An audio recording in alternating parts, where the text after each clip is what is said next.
Hot touching story में आपका तहे दिल से स्वागत है। आप सुन रहे हैं अपनी पसंदीदा कहानी वफा नारासाई। शिवम और शिवी एक साथ साइट पर पहुंचे।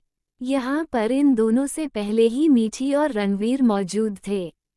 तुम्हें नहीं लगता कि बड़े बाप के बच्चों के बड़े नखरे होते हैं? रणवीर ने अपनी घड़ी देखते हुए कहा। मतलब? मीठी उसकी बात समझ नहीं पाई थी। मेरा कहने का यह मतलब है कि 10 बजे सबको यहाँ पर पहुँच जाना चाहिए था, पर राजपूताना की तरफ से लेट हो रहा है। रणवीर ने कहा, हम यहाँ पर समय से पहले पहुँचे हुए हैं, करीब आधा घंटा पहले, और मेन टाइम स्लॉट होने में मुश्किल से 10 मिनट लेट हुआ है, और 10 मिनट लेट कोई लेट नहीं कहा जाता। मीठी ने कहा, अभी तो 10 मिनट लेट हुआ है, लेकिन 10 मिनट कब 10 घंटा हो जाएगा कौन जानता है। रणबीर चिढ़ते हुए बोला, तुमको तो बस राजपूताना की टांग खिंचाई करने का मौका मिलना चाहिए। भगवान जाने कौन सा बैर बांध कर बैठे हो। मीठी मुंह में बोली, ये तुम्हारी गलतफहमी है, मैं जो कहता हूँ सही कहता हूँ। रणवीर ने दृढ़ता से कहा। रणबीर की बात सुनकर मीठी ने अपनी आंखें बड़ी कर उसकी तरफ देखा। कान मेरे सही सलामत है, मैं तो बस लिपसिंग भी पकड़ लेता हूँ। तुमने तो खैर से अच्छी आवाज में कहा है, और तुमसे भी ज्यादा स्पष्ट आवाज में। मैं साफ कहना चाहता हूँ कि राजपूताना बहुत ज्यादा एरोजेंट इंसान है। रणबीर की बातों में उसका गुस्सा झलक रहा था। वो रणविजय सिंह राणावत के साथ रखकर काम करना चाहता था। उसके काम की बारीकी देखकर कुछ सीखना चाहता था, लेकिन रणविजय ने ये प्रोजेक्ट अपनी बेटी के नाम लिख दिया था, जिसका गुस्सा उसको था। पर मीठी को इन सब चीजों की जानकारी नहीं थी। वो तो उसकी बातों को नॉर्मल ही ले रही थी। हो सकता है, पर जहाँ तक मुझे पता है, राजपूताना में कोई भी ऐसा नहीं है जो काम को लेकर अपनी लापरवाही दिखाता हो।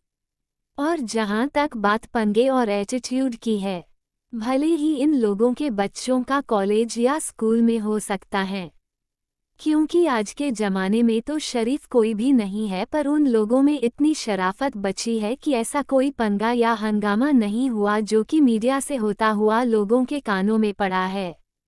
मीठी ने कहा, तुमने रणविजय सर की बेटी के साथ स्कूलिंग की है ना? रणवीर ने अपनी डिटेल्स से कैच करते हुए पूछा। नहीं, उसने स्कूलिंग लखनऊ के किसी छोटे गवर्नमेंट स्कूल से की है। कॉलेज में आने के बाद मेरी उससे अच्छी दोस्ती हुई थी, जो कि अभी भी कामयाब है। कभी कभार हम किसी फंक्शन के दौरान मिल लेते हैं, मीठी ने बताया। लखनऊ के छोटे से गवर्नमेंट स्कूल से? रणबीर को ये बात हैरान कर गई थी। वो काफ़ी सोच में पड़ गया था, क्योंकि शिवी की स्कूल की डिटेल उसे कहीं नहीं मिली थी। पर क्यों? राजपूताना की तो इतने बड़े बड़े स्कूल चल रहे हैं, ऐसे में क्या राजपूताना की राजकुमारी का एक गवर्नमेंट स्कूल से स्कूलिंग करना कुछ अजब सा नहीं है? रणबीर ने बातों की कड़ी जोड़ते हुए पूछा। मुझे इन सब चीज़ों की जानकारी नहीं है, इसमें कुछ अजब जरूर है। ये तुम्हारे लिए ही नहीं, पूरे स्कूल कॉलेज के लिए था। पर शिवी पढ़ने में इतनी अच्छी थी, दूसरे में राजपूताना का कॉलेज था और राजपूताना की राजकुमारी थी कि उसका पास्ट किसी ने नहीं देखा, और ना ही किसी ने इस बात पर ध्यान भी दिया। वो तो मेरी अच्छी सी दोस्ती हो गई थी, इस कारण मुझे ये बात पता भी है। रणबीर के कहने पर मीठी के दिमाग में भी यह बात आ गई थी, जो कि शायद उस वक्त उसने झटके से छोड़ दी थी। लेकिन पहले तुम तो मुझे ये बताओ, तुम्हें इन सब चीज़ों की जानकारी क्यों चाहिए? मीठी ने रणवीर के चेहरे पर नज़र जमाते हुए पूछा। मैं बस जानकारी के लिए पूछ रहा था, क्योंकि कल जब मुझे ये कहा गया कि शिवम सर और शिवी मैम इस प्रोजेक्ट के हेड रहेंगे, तो मैं उन लोगों की डिटेल निकाल रहा था। शिवम सर के साथ तो मैंने काम भी किया है, और उनका डिटेल भी मैंने देखा है। दिल्ली के सबसे नामी और महंगी को स्कूल कॉलेज यूनिवर्सिटी से लेकर उन्होंने न्यूयॉर्क यूनिवर्सिटी से भी डिग्री ले रखी है। पर शिवी मैडम के बारे में मुझे कुछ नहीं मिला। फिलहाल वह दिल्ली के श्रीराम कॉलेज के स्टूडेंट है, जो कि राजपूताना के अंदर नहीं आता है ना। काफी हैरानी की बात, रणवीर जैसी मीठी के मन में शक का बीज बोल रहा था। मीठी ने मुस्कुराते हुए ना में सर हिला दिया, जिस पर रणबीर को काफी हैरानी हुई। तुम अभी शिवी को नहीं जानते इसलिए कह रहे हो? वह पढ़ने में बहुत अच्छी है, राजपूताना की राजकुमारी है, लेकिन उसके अंदर घमंड बिल्कुल नहीं है। उसकी आवाज तो इतनी प्यारी है कि तुम बस सुनते रह जाओगे। तुमने कल रणविजय अंकल को देखा ना, कितने नॉर्मल इंसान हैं। पहली बार उनके लुक और उनके पर्सनैलिटी को देखकर भले ही कोई यह अनुमान लगा लेगा कि यह आदमी हाई क्वालिटी सोसाइटी से बिलोंग करता है, लेकिन उनकी बातों में जो चीज़ झलकती है वो अपनों के होने का एहसास दिलाती है। वही हाल शिवी का भी है। एक राजपूताना का जो रॉयल लुक होता है ना, वह तो उन लोगों के अंदर से ही झलकता है।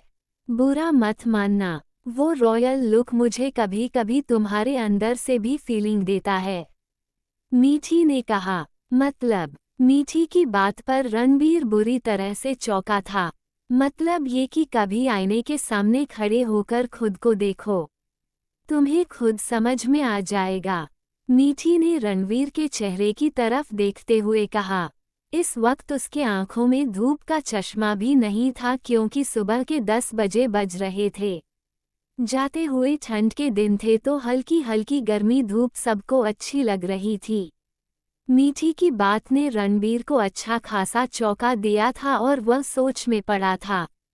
जब से रणविजय ने कहा था, तब से उसने आईने में खुद को ही देखा था, पर आज देखने का एंगल बदला हुआ था। और यह एंगल क्या बदला था? सबने इसी पर उसका ध्यान दिलाना शुरू कर दिया था। ज्यादा सोचने की जरूरत नहीं है, मैंने तुम्हारी पर्सनैलिटी को देखकर कहा है। कल तुम और रणविजय अंकल एक साथ खड़े थे ना, तो ऐसा लग रहा था जैसे कि दोनों भाई हो, और उसमें भी तुम दोनों की आंखों का रंग। पता, तुम्हारी आंखें बिल्कुल रणविजय अंकल की तरह है, बस तुम्हारे अंदर अकड़ कुछ ज्यादा है। वह अकड़ रणविजय अंकल के अंदर नहीं है, मीठी ने जैसे आईना दिखाते हुए कहा। हाँ, दुनिया भर की दौलत मेरे कदमों में पड़ी है ना, इसलिए मेरे अंदर अकड़ ज्यादा है। हद बात करती हो, रणवीर ने झूठी नाराजगी से उसकी तरफ देखा। मीठी मुस्कुरा पड़ी। अगर अकड़ दौलत से होती ना, तो ये रणविजय अंकल के परिवार में होनी चाहिए थी। शिवी के अंदर बिल्कुल भी अकड़ नहीं है, तुम खुद देख लेना। वह पढ़ने में बहुत अच्छी है, हो सकता है कि उसने अपने बल पर स्कूलिंग की हो, या फिर रणविजय अंकल ने उसे शुरू से ही उसके बल पर रखा हो, क्योंकि श्रीराम कॉलेज में भी एडमिशन राजपूताना की सिफारिश या फिर उसके डोनेशन पर नहीं हुआ। उसने अपने मेहनत से वहाँ की इंटरेस्ट निकाली है। मीठी मुस्कुराते हुए बोली, यानी कि राजपूताना की राजकुमारी टैलेंटेड है। मीठी की बात सुनकर रणवीर काफी इम्प्रेस हुआ था। जीजू आ गए। शिवम को अपने साइड का दरवाजा खोलकर निकलते हुए देखकर मीठी ने खुश होते हुए कहा, ये लड़की पूरी पागल है, इसकी दीदी की शादी टूट चुकी है, पर फिर भी शिवम सर को जीजू बोलती है।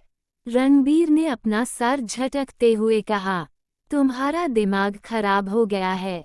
जाते जाते मीठी पीछे मुड़ गई थी। रणवीर का उसको पागल कहना मीठी को बुरा लग गया था। हाँ, मेरा दिमाग खराब हो गया है, इसीलिए तो। रणवीर कुछ कहते कहते रुक गया था। मैं तो अपनी बहन के साथ किसी दूसरे लड़के को बर्दाश्त ना कर सकूं। और यह बात जानते हुए भी कि शिवम सर रानावत की राजकुमारी में इंटरेस्टेड है। अपना चेहरा तो देखो। रणवीर ने भी जैसे हिसाब किताब बराबर किया। अभी तक मीठी ने उस पर जो अकड़ दिखाई थी, रानावत का पक्ष लेकर उसको समझाने वाला, वह भला कैसे बर्दाश्त कर सकता था। यह एक ऐसी जगह थी जहां राजपूताना से सिंह परिवार को भी चोट मिला था। रणवीर ने जानबूझकर इसी जगह पर टारगेट किया था कि मीठी अब तो राजपूताना का पक्ष लेना छोड़ दे। तुम इस चीज को कभी नहीं समझ सकते क्योंकि तुम तो छोटी छोटी चीजों को ही नहीं समझ पाते। लेकिन फिर भी मैं तुम्हारी जानकारी के लिए बता ही देती हूँ कि हीरा हमेशा सोने की अंगूठी में ही अच्छा लगता है और हीरे की कदर जौहरी के पास ही होती है। वही हाल शिवम जीजू का है। विनी दी कभी भी जीजू की कीमत नहीं समझ सकती थी, इसलिए अच्छा हुआ कि जीजू बच गए, वरना दीदी उन्हें कहीं का नहीं छोड़ती। पर मीठी भी अपने नाम की इकलौती ही थी। मीठी शिवम और शिवी को ग्रीट करने के लिए उनकी गाड़ी के पास पहुंच चुकी थी, लेकिन अभी शिवम को देखकर रणवीर का दिमाग ठनक गया था। अभी तक उसने इस पहलू पर नहीं सोचा था, लेकिन शिवम के हाथ की स्टिक ने उसे बहुत कुछ सोचने पर मजबूर कर दिया था। आज शिवम की इस हालत का जिम्मेदार वो था। शिवम के साथ उसकी कंपनी में काम करके शिवम को धोखा देना, उसके बाद शिवम के साथ उसका हुआ झगड़ा, फिर उसके बाद उस दिन जब उसने शिवी पर गोली चलाई थी तो शिवम ने दौड़कर सीवी को कवर किया था। उसने रणवीर को देखा था। इतना ही नहीं, गोली लगने के बाद पीछे पलटकर उसकी तरफ देखा था और एक स्माइल भी पास की थी। उस स्माइल का साफ मतलब था कि शिवम ने उसे पहचान लिया है। इतना ही नहीं, शिवम ने जो हल्की सी आवाज लगाई थी जिसके कारण सब उसकी तरफ झुक गए थे, यह एक तरह से रणवीर के लिए मौका था कि वो वहां से इस भीड़ का फायदा उठाकर निकल ले। कल रणविजय ने जो किया और उसके बाद शिवम ने जो उस दिन किया था, ये सब कुछ आज शिवम को देखते हुए रणवीर के दिमाग में घूम रहा था। इधर मीठी हंसते मुस्कुराते हुए शिवम और शिवी से मिल रही थी और रणवीर अपनी बातों में उलझा हुआ था। फिलहाल में उसके अंदर शायद शिवम को फेस करने की ताकत नहीं थी, या फिर कुछ तो जरूर ऐसा था कि जब खुद शिवम उसके सामने आकर खड़ा हुआ तो रणवीर की आंखें झुकने के लिए मजबूर हो गई थी। कैसे हो रणवीर? बिना किसी फॉर्मेलिटी के शिवम ने बिल्कुल बेतकल्लुफ से शिवम ने मुस्कुराते हुए रणवीर से पूछा। I am fine sir. Ranveer ने धीरे से अपना सर उठाया। अब आप कैसे हैं? फॉर्मेलिटी के लिए ही सही, रणवीर के मुंह से निकला। बस सब तुम्हारी मेहरबानी है, शिवम ने मुस्कुराते हुए कहा। शिवम की बात पर रणवीर का दिल धक से धड़क गया था कि कहीं शिवम कुछ बोले ना। चोर की दाढ़ी में तिनका होता है, लेकिन यहाँ तो पूरा का पूरा पेड़ छिपा हुआ था। वही मीठी और शिवी इन दोनों के चेहरे को देख रही थी। यह एपिसोड आपको कैसा लगा कमेंट करके ज़रूर बताएं। वीडियो को लाइक और चैनल को सब्सक्राइब करना मत भूलिएगा। मिलते हैं अगले भाग के साथ। हर हर महादेव।